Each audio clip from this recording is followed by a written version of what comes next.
think over a century, the Kurd has been subjected to the grand scheme of other powers, regional and international, and they have been denied self-determination, even not granted limited autonomy. And at the same time, they've been faced on the onslaught of military assault, genocide, linguicide, ethnocide, the destruction of their native environment, and economic embargoes. In a sense, we can talk about the tragedy of the Kurds. As far as by tragedy, one's trying to confirm dignity and value to the violence, to the hardship, to the massacre. And if you ask, okay, this tragedy of the Kurds, what to do with the political Islam? Simply because, first of all, part of the Kurds, Iranian Kurds, they've been living under political Islam rule almost about the half century. The Kurds in Iraq and in Rojava, at least for the 20 years, this ideology dominated. The whole their fabric of life changed, and now, both in Rojava and Iraq, they're fighting against Islamists and political Islam for to be or not to be. And at the same time, okay, if it's the case, what's to do with the West? Despite the public belief, I think the West has a major role in the rise and spread of political Islam. Because a lot of people associated political Islam with the Iranian Revolution. Of course, political Islam, I think all of you know it as a concept was around from Sayyid Qutb in 60s onward. And then he gained a kind of intellectual circle in Pakistan, in Madudi and Jamiyat Islami. But political Islam never been a popular movement until 80s, the last century. And before the Iranian Revolution managed to topple the monarchy, something happened in Afghanistan. Very simple. A group of officers, they managed to have a coup d'etat, and immediately the U.S., when I'm saying the West, of course, mainly U.S., but by the way, at least the European community follow what the U.S. is trying to do. Immediately, they channel in the finance, and suddenly, the jihadis and the good jihadis became a kind of mission for America. You might be surprised, even with what that happened in Afghanistan, because the Mujahideen fight for emancipation in Afghanistan. It looked like what they call Arab revolt. If you're familiar with the Lawrence and the film at least, or the book, the Arab revolt was a fiction. Nothing happened. The historian of Middle East telling you the Arab revolt was the fiction. It was imagination of Lawrence. But British Empire needed that one, because British Empire fighting the Ottoman Empire, and the Ottoman Empire was a Muslim empire. They needed something from the Muslim community. And that Arab revolt constructed to justify the fight they were doing. It's the same as the Mujahideen, at least from 1978 to the 80s, at least. It was a fictional. It was no Mujahideen as so far. But by the 1980s, Afghanistan became a factory producing Mujahideen or jihadis, not only recruiting from Afghanistan, recruiting all over the Muslim wars. And suddenly within 2 years, we faced a movement based on the idea of Sayyid Qutb or Madudi, and later Khomeini, which I'm talking about later about him, which is really the whole Middle East change. And I don't know what they accept in the Gharb, but that's the situation. So if I turn to the political Islam, because there is a very heated debate about what political Islam means, and that debate, I think, within the 15 years has not been settled so far. Because as soon as after the Iranian Revolution and what happened in Afghanistan, of course, by the way, the Western journalists never mentioned in the beginning the Afghanistan as the Islamist or fundamentalist. But the concept of fundamentalism became a kind of buzzword in the Western journalism. And then came the Ernest Gellner, the late Ernest Gellner, very major book called The Muslim Society. Those of you familiar with the Gellner, the Gellner's writing, Gellner was a big philosopher. It was not famous for nationalism. He was famous for Islam as well. Not this book, his other book as well. But the most important Gellner's writing. He had a kind of aphoristic writing quality. When you read in his book, some at least his book, it became memorable quotation immediately. And that caliber, that philosophical caliber, wrote a book called Muslim Society in 83.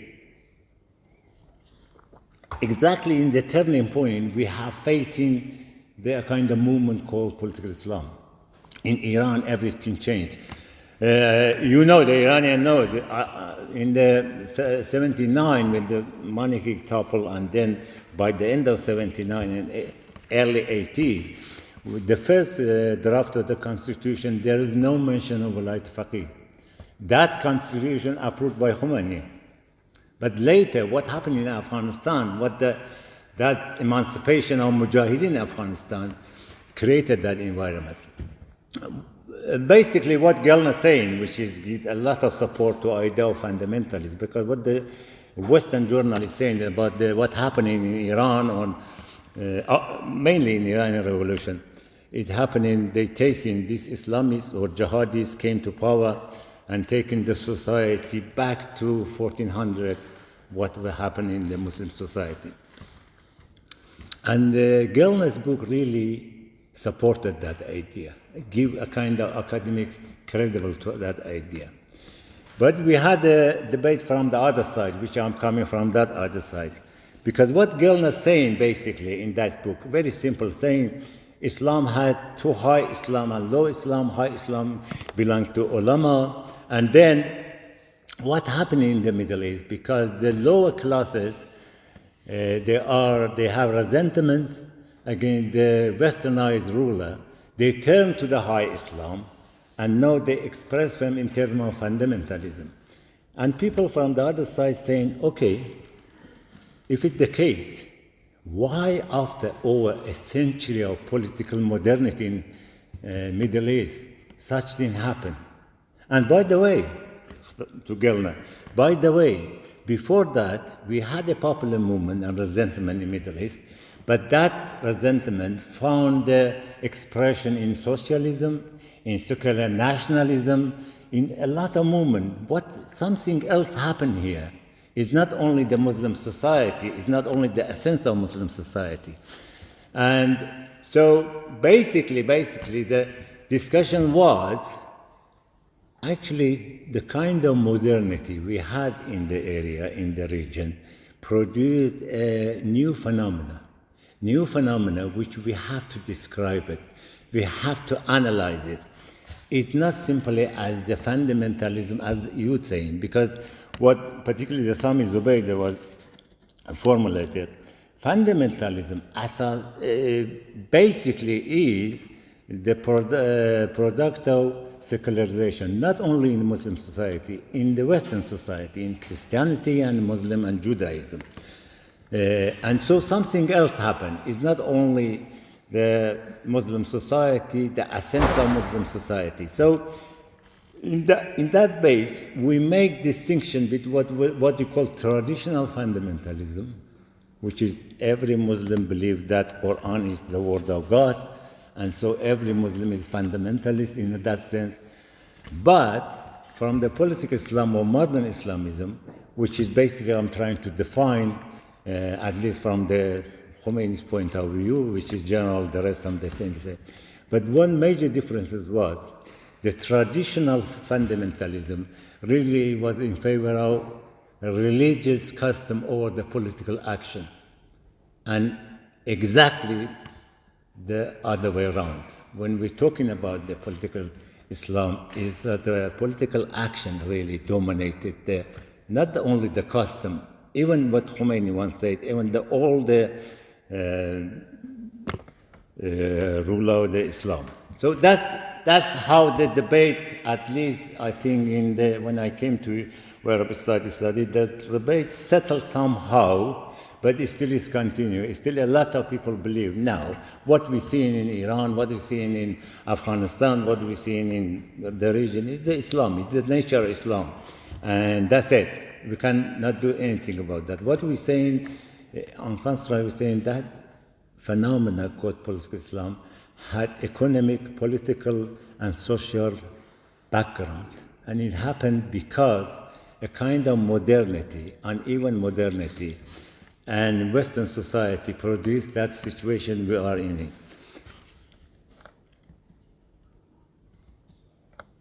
If I turn to Khomeini's idea, because Khomeini, as an Ayatollah in Iran, had a book in the 1940s called Kashf al-Asrar, The Revealing Secret, I think the best translation for it.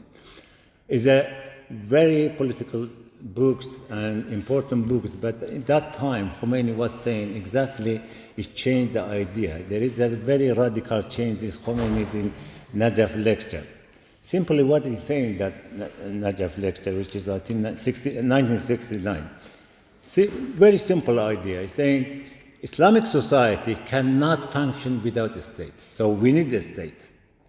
And then he concludes the separation of Islam as a religion from state is really not based on Islamic philosophy. And he accused the Western power, they created that kind of dilemma for us. And at the same time, he's saying we cannot relegate the Islam as a religion to the worship and the ritual or the custom. Islam, that was saying, simply is the political idea, and you cannot separate that one. That he put that idea. And what's novel about that idea? Because before that, the ulama or the Shia clergymen in Iran and everywhere, they're trying to do something almost the law passing, even the secular law, at least have to conform somehow with the Islam, with the religion. But Khomeini exactly saying no, it's not enough. It's not enough. The law promulgated to be conformity with the Islam. Actually, the state should be Islamic in substance and in the form. That's what he's saying. And that was very bizarre and radical idea, because everybody knows, at least probably you know that one, in Shia ulama, the political power or the political structure in the time of when hidden imam still is not there, any power is illegitimate. And in the time what they're saying basically, we cannot approve because it's not legitimate, that power. So what they're doing, at least in Iran, because Iran is majority of Iranian are Shia and ulama are Shia, saying, but because the king is Shia, all they asking what Khomeini just rejecting now.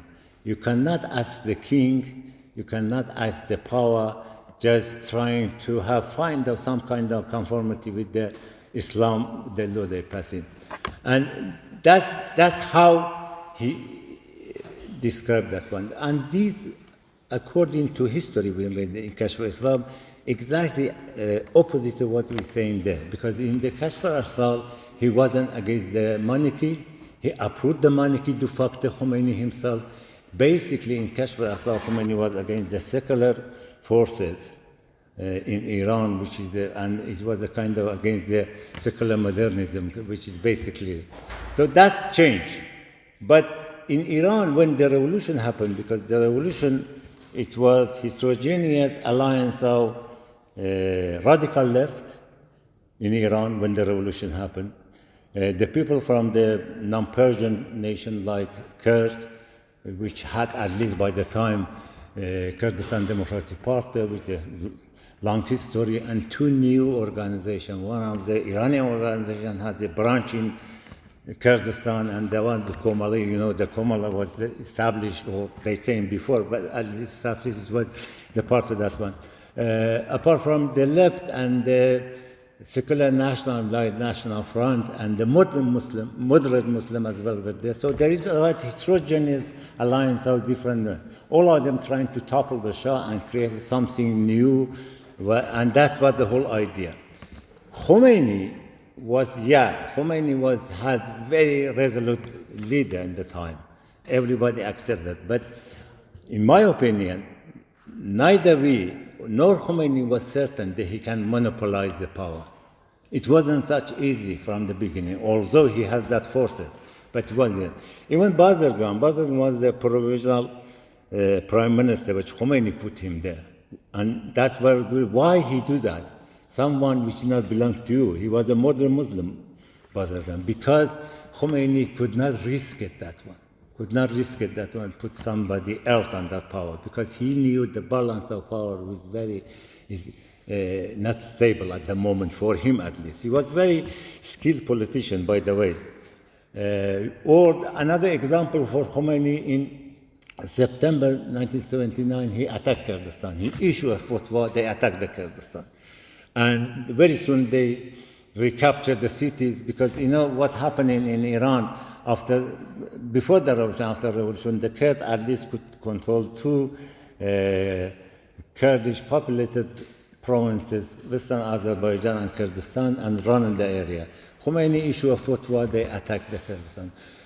They retaken the cities, the major city of the Kurdish cities, but when what we call 3 months resistance in Kurdistan, when that happened, Khomeini immediately realized it's not a good time to, and he took a U-turn and asking the Kurds, come join us, we are together, we are brothers, things like that. So, because he was not certain, but by 81 or 80, Khomeini knew what is happening in the situation. It's quite different. There was a lot of opposition against the Islamists, which is Khomeini was the main leader. Apart from the Kurds, we had the national movement in Turkmen Sahara, another national minority in Iran. We had a very battle in Kurdistan, which is partly they are Arab, but the Lor and Bakhtiyari living there as well. And there was clashes between what the fundamentalists wanted and the other group wanted. But unfortunately, in the contingency, what happened after the revolution, basically, one by one, these forces could not continue, and the fundamentalism managed crash all of them. But the situation in Kurdistan was quite different. The Kurdish resistance very powerful, and it's continued and until middle of 80s, which is basically regime won the military battle, but they never won ideological or political battle. What is amazing in this period, which is basically, according to data we have at the moment, I think Anisto Paris has that data. From 80s to 86, we lost 50,000 people in Iranian Kurdistan in the battle. And from these 50,000, only 5,000 was the Peshmerga. The rest are civilian, nothing to do with them. We had about 100,000 people suffer and injured from the Iran-Iraq war because of the chemical from both sides. And of course, we know about the 1,000 people which is migrated from their country. Still, they live in awful camp in Iranian Kurdistan. You know that one. And a lot of people migrated to Europe as well, the one who couldn't. So the cost of that one. But what happened, because the Kurds in resisting against Islamists, unlike the West, or the Kurds never in favor of Islamism. Of course, Muslim Brotherhood, when established, they had branches in Kurdistan, but political Islam has never momentum in Kurdistan. It's very bizarre. Between in the first Gulf War, if you remember, until the collapse of Saddam Hussein, Erdogan, Turkey, Saudi Arabia, Iran, they channel a lot of finance in Iraqi Kurdistan to find a footloop. There is some political Islamist parties in Iraqi Kurdistan, but they never managed to become a mainstream, and they're in the condition of poverty. So the Kurds really trying to fight against that one. But what was amazing in that period with that heavy casualty, which is Khomeini, at least I think my colleagues know, they used, when they attacked Kurdistan, they used cleansing from the beginning, Paksazi. It was the word. They never shied away from that one. The European power, the West, apart from the France and Mitterrand, nobody supporting the Kurds. Nobody reflecting what happened in Kurdistan. It was later in Yugoslavia when the Serbs committed that crime against Bosnia-Herzegovina, the ethnic cleansing became a crime. But that ethnic cleansing happened in Iran from 80s at least toward not continue. So that's the situation. Unfortunately, the Kurds remain that one. They tried to do. The Kurdish forces in Iran, they had some predicament in the fight they had against fundamentalists. First of all, they could not find a partner or alliance from the other forces. I think Dr. Qasim, the leader of KDPI, they tried everyone. They tried Fadayan, which belonged to them anyway. They tried Fadayan, Mujahideen, everybody. Nobody was there. And fighting against the fundamentalists, it was very difficult for the Kurds. So why we talking about apart from that, why we talking about the Kurdish question or Kurdish tragedy as kind of product of Western policy in the area? What happened in the First World War, if you try and very quickly glance what happened in there, what happened, we had what they call Treaty of Berlin.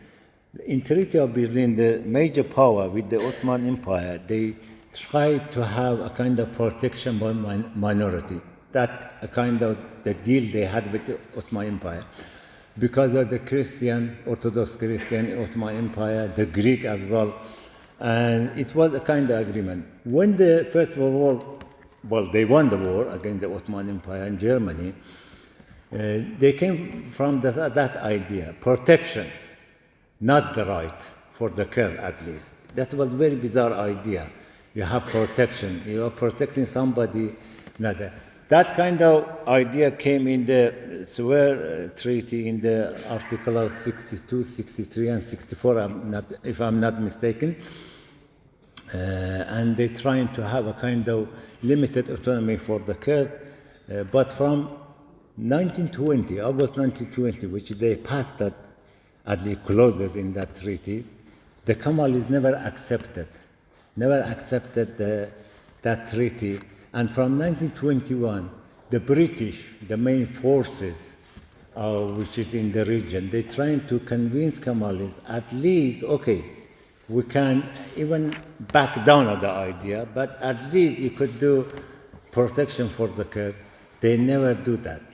And so what happening by the end of 1923, before we sign in the Lausanne Treaty, the Lord Curzon, by the time the foreign minister of British Empire was the main force there, because the Wilson was withdraw from the peace treaty and went to America, and French wasn't that player. British Empire was the main player in the area. Lord Curzon is saying, and that still you can find in the book, said, whatever the Turk want, give to them.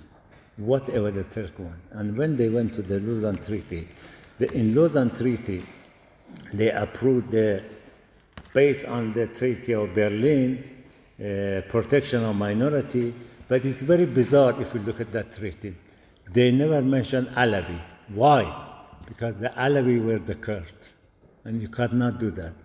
So all the Christian, the Armenians, all of them, the minority there, but the Alawi is just in the treaty is not mentioned as happening.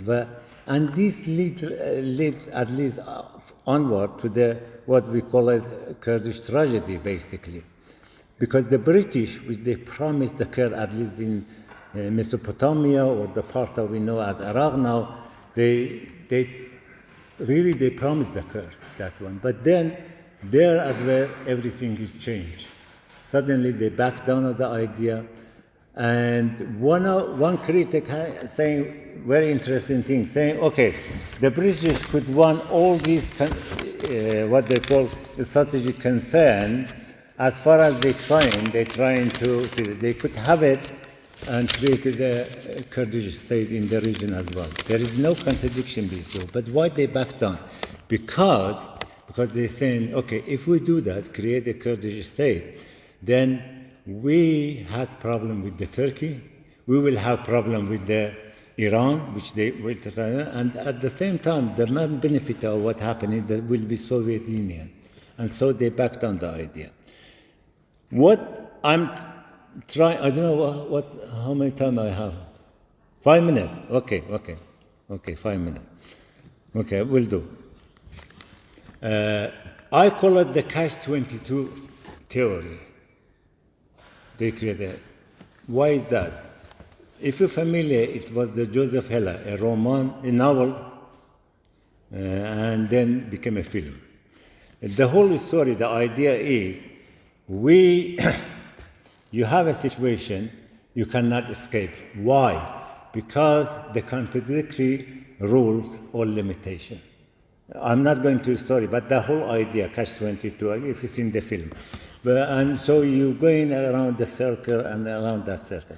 That happened to the Kurdish question, the self-determination, because the British, from the beginning, still they say, the Kurds are a nation apart in culture, in language, in the history, and they deserve and they are entitled to self-determination. But their self-determination at the moment will change the balance of power in the region, and that will threaten our strategic concern. That's what they're saying. They're saying from 1921 to now, that catch-22 situation, we have it there.